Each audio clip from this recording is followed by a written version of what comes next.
কোন সন্তান যদি বাবা মার আগে মৃত্যুবরণ করে, বাবা তো সন্তানের লাশের পেছনে পেছনে যেতে পারে, বাবা সন্তানের কবরেও নামতে পারে।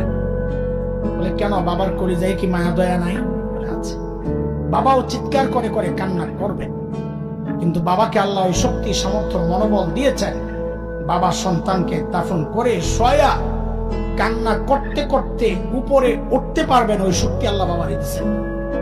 কিন্তু কোন মায়ের জন্য সন্তানের লাশের পেছনে যাওয়া চলবে না, কোন মায়ের জন্য সন্তানের কবরে নামা চলবে না।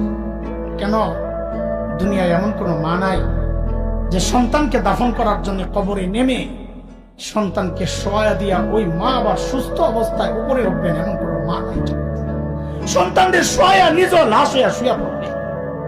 এরে ভাই, একটু জানতে চাই, এই যে মার কলিজা এত দরদ, এত মমতা, এত মায়ার ভালোবাসা, কারণ